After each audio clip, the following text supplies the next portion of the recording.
It was standing room only near the front of the stage. Even the sailboats that polka-dotted the harbor seemed to lean in to get a good look. Amidst the smell of sweat and sunblock, rumors circulated. It was July of 2022, and on this, the final day of the iconic Newport Folk Festival, a surprise guest was scheduled to make an appearance. Who could it be?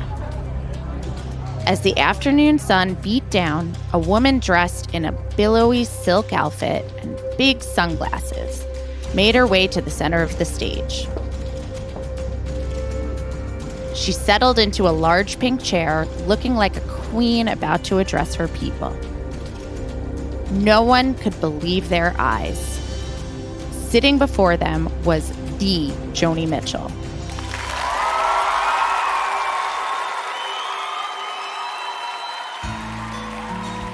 It felt like a miracle, especially after all that Joni had been through. There was a time when no one knew if she'd be able to walk or talk again. But here she was. And now, at 78 years old, decades after she last performed at this very festival, Joni was here to sing live again.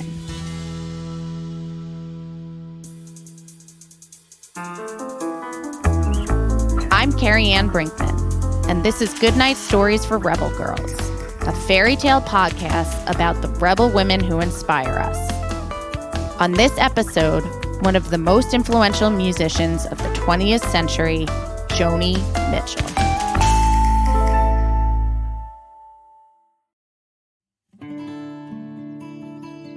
Born Roberta Joan Anderson on November 7th, 1943, in Alberta, Canada, Joni was the only child of a grocer and a school teacher. Growing up in a quiet prairie town, Joni learned to observe details and appreciate nature's many rhythms. When Joni was 9, her family made the move to the city of Saskatoon. Not long after they settled, disaster struck. Joni was diagnosed with polio. Back then, polio was a serious disease that could paralyze people. Joni was sent immediately to a hospital. There, one day turned into many months. The polio was in her spine, so she wasn't able to walk. Joni did a lot of physical therapy with her doctors trying to rebuild her strength and get her limbs to move. It was painful and exhausting, but Joni did her best to stay hopeful. One day in the hospital, Joni started to sing. As the words flowed out of her, she felt as if her body was coming back to life. She let her voice discover new melodies, and the more she sang, the stronger she felt. After months of rehabilitation and music making, Joni was well enough to go home. When she returned home from the hospital on a cold winter day, Joni looked up at her twinkling Christmas tree. She knew she'd never be the same again. And she didn't want to be. Joni enrolled in art school after high school. She had loved painting all her life and planned to pursue it professionally.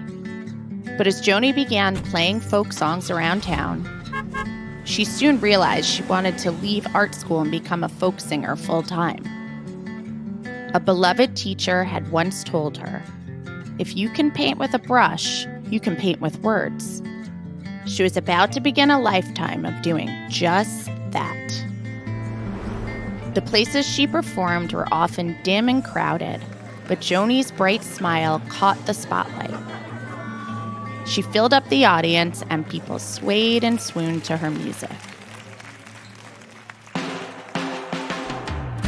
Joni headed south to the United States, where the hippie movement was catching on. The Vietnam War had young people feeling frustrated and eager for change. Instead of war, Joni's generation wanted to make peace and love. It was an incredible time to be making art.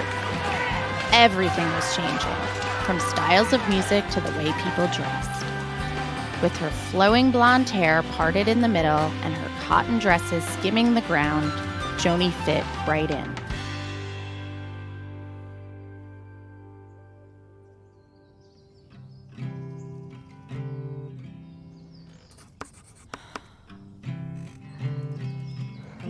Joni had written a lot of songs for other artists, but with the help of a friend who was also a musician, she released the first album of her own, and her career began to take off. She found a little cottage in Laurel Canyon, Los Angeles, a place where many musicians and artists lived. At night, it was so quiet that all she could hear was the sound of cats and mockingbirds. Until all her musician friends poured in, that is. Perched on the couch or lounging near the fireplace, they sang and played music together for hours. Strumming her guitar, Joni sounded out new ideas about how she saw the world. Her friends added on and sang their own tunes as well. Music had become a way to have a conversation. It was so much fun.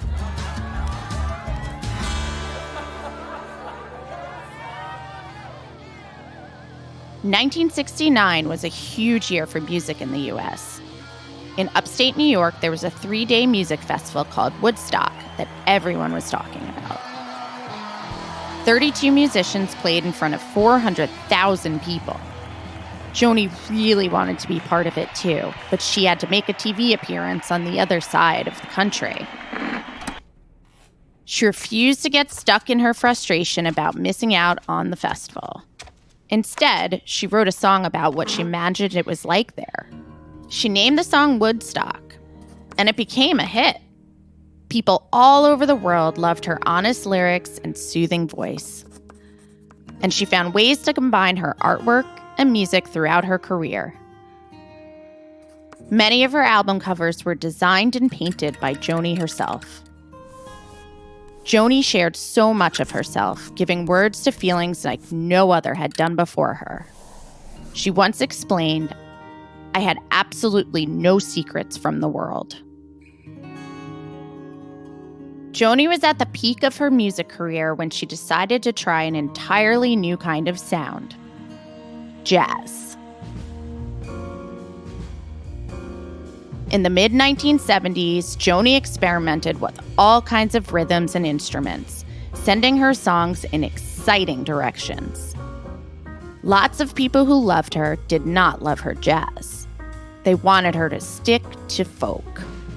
But Joni wasn't creating music to be popular.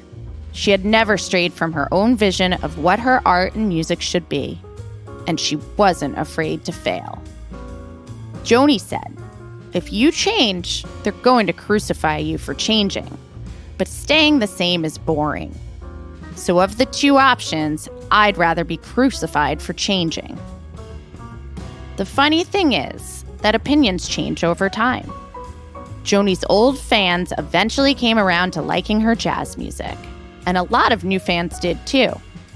Most of all, people respected her for listening to the rhythms in her heart and forging her own artistic path.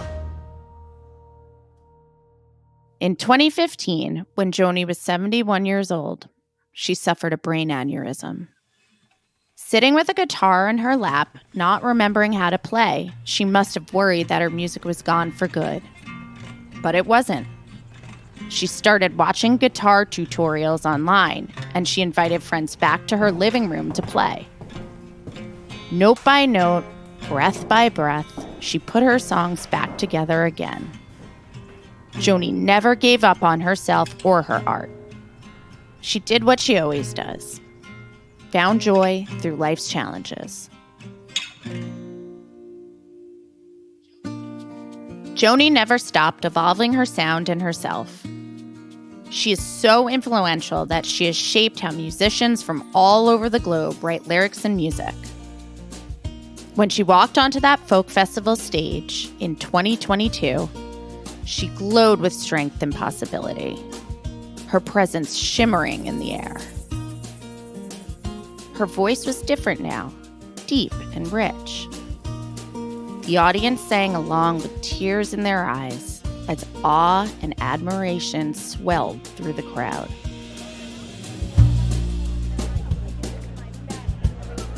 Joni's impact is bigger than her songs. Her ability to spin life's challenges into honest, beautiful words is a lesson in perseverance. In that moment, Joni Mitchell unleashed her voice, and once again showed the world the incredible power within us all.